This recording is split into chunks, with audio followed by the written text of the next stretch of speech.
Hello, everyone, and thank you for tuning in to The Breakdown, deFORMULA's podcast, where we deconstruct the college formula for you.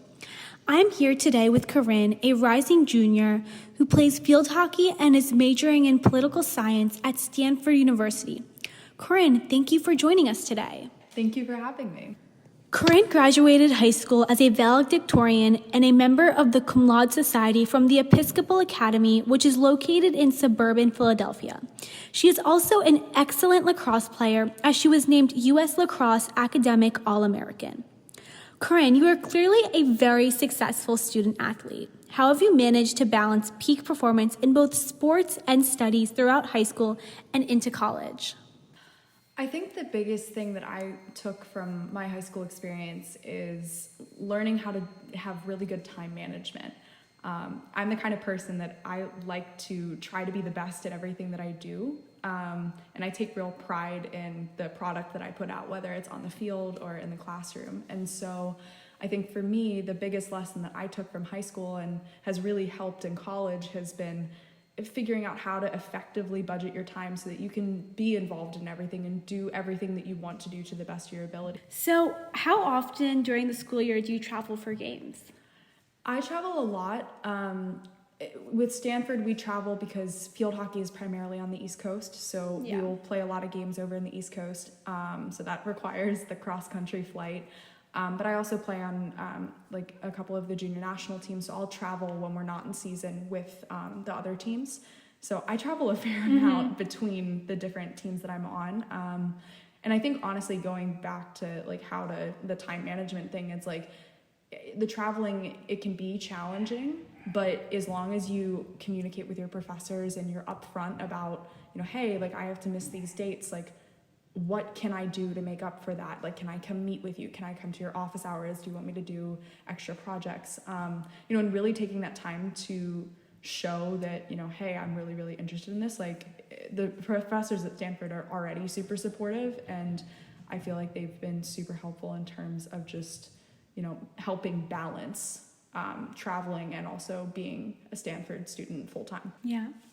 So, Corinne, you're part of Alpha Phi. Can you tell us a little bit about your sorority and the Greek life at Stanford? Yeah, so I joined Alpha Phi my freshman spring. Greek life at Stanford, you rush in the spring. So the Stanford freshman dorm community is really, really close and awesome. And I think it's a really good thing that we delay rush, because you get to be really close with the people that you're living with, branch out, make a ton of new friends, and then you get to rush and expand your circle even further. I think for me, Alpha Phi's been a real positive in terms of just getting to meet people that I wouldn't have otherwise met. Yeah. And I view it as a way to balance school and sports. I think, there's that old saying that like you can have, a social life, you can be really good at sports, you can be really good academically, and you have to pick two of the three. Mm-hmm. And I think Alpha Phi has been really cool because it's been able to balance out me being involved academically and like being an athlete at Stanford too. So it's just like a way to kind of do something outside of school and outside of sports and, just kind of have a great time. And I think the nice thing about Greek life at Stanford is that, even though I'm in Alpha Phi, like I have a ton of friends that are in other sororities too. Mm-hmm. So do the sororities and fraternities have their own houses?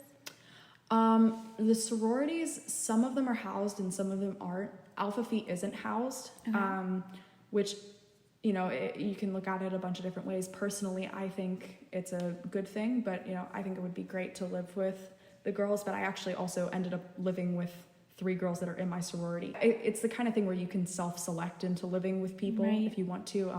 We have a lot of girls that will live in the same dorm or like room with each other. So it's, kind of 6 of one, half dozen of the other. And I think it's about half the sororities have houses and half don't. And the fraternities, most of them are housed. I think there's a couple that are unhoused and one that just lost their house for, I think there was some thing with the school, but. Interesting. So what's the party scene like at Stanford?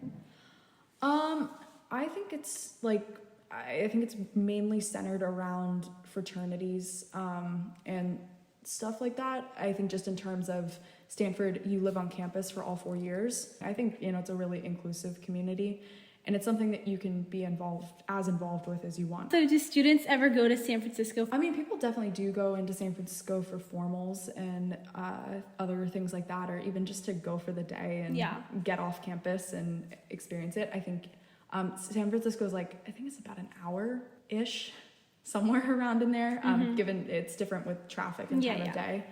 So it's like a little far, but if you want, like, make the commitment to go, then, you know, there's a lot of stuff to do there. Obviously, it's a really cool city. So how have you found the distance from home to be? I know a lot of high school students, at least from the East Coast, they can find the fact that Stanford is all the way across the country to be a little bit intimidating. I think for me, the way that I look at it is I'm not somebody that is really bothered by the distance. I think if I was at a school that was, you know, an hour away versus Stanford, which is a 6 or 7 hour flight, I mean, I wouldn't be going home anyways, so I kind of view it as it's kind of a wash. But I think at the end of the day, like, it's really easy, especially given cell phones and FaceTime and things like that, to still be connected.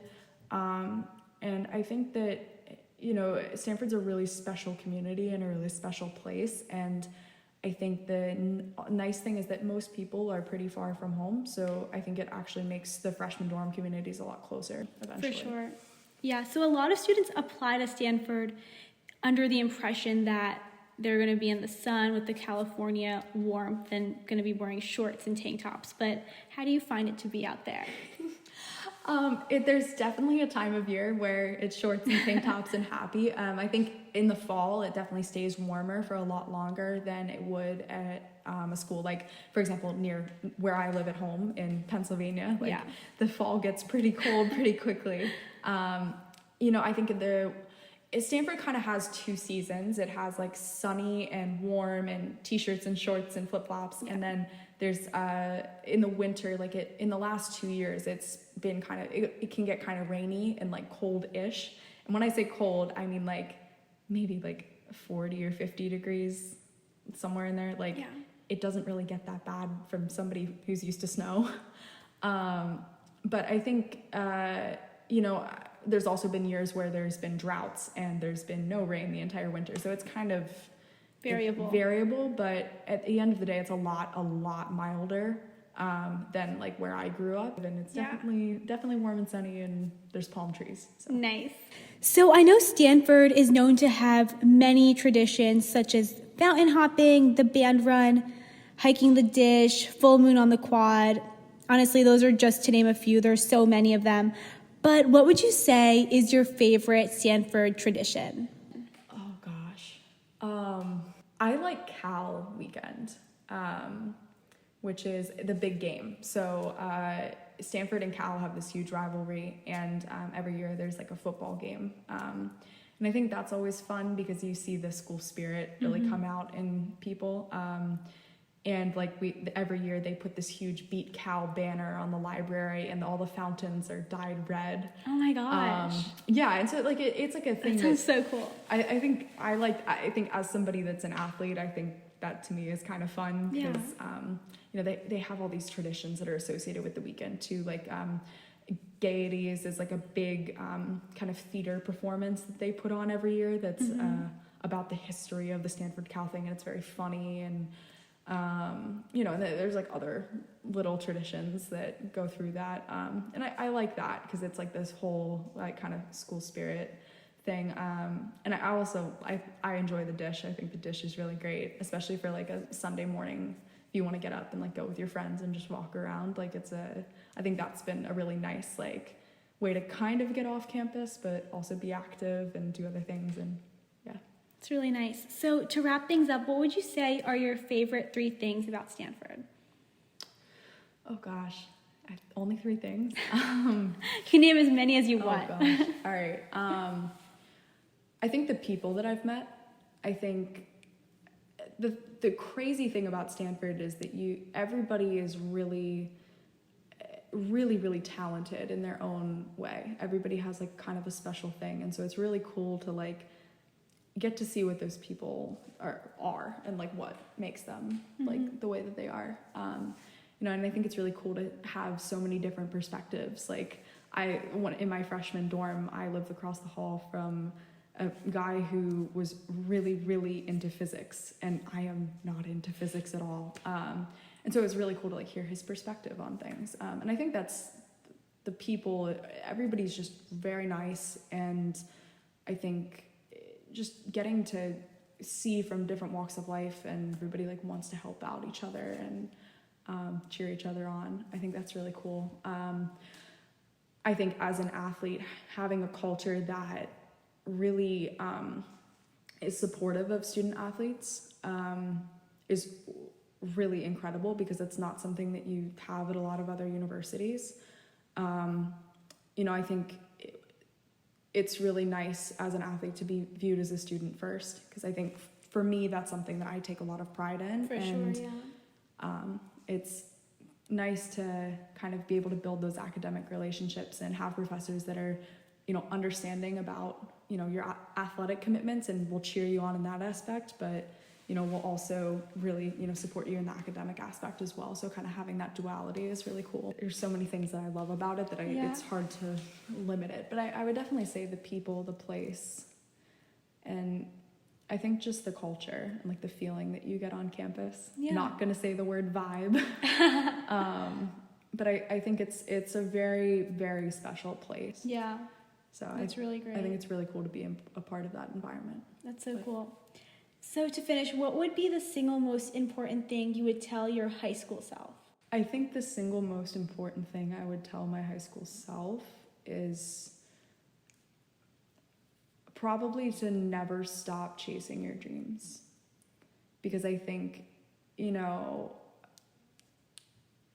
you set a bar for yourself in terms of like what you expect from yourself, and like I'm the kind of person, I expect a lot from myself, and I can be really hard on myself when it doesn't you know, always come to thing. But I think learning to turn and pivot and, you know, just set really high goals and say, you know what, I want to get, you know, here, and, you know, and this is what I want to do, and just taking pride in the work you're going to do to get there. I think it's the old, like, you shoot for the moon, you end amongst the stars. And I think that that's kind of been my experience. And, you know, there's been some things that have 100% gone my way, and it's been awesome. And, you know, there's been other things that haven't. And I think that's the part of going to college and getting out of your comfortable environment and learning. But I think, you know, you never want to lose that, you know, childlike wonder of like, I just want to do this. Finding what makes you passionate and just going after it with everything you have. I love that. Yeah. Yeah, Corinne, it was such a pleasure having you on the breakdown. Thank you for having me. Thank you all for tuning in, and come back soon, and we'll keep deconstructing the college formula.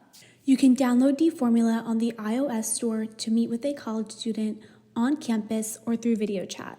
For more information, you can check out our website at deFORMULA, which is deformula.com. If you're interested in a feature on the breakdown, email us at thebreakdown@deformula.com.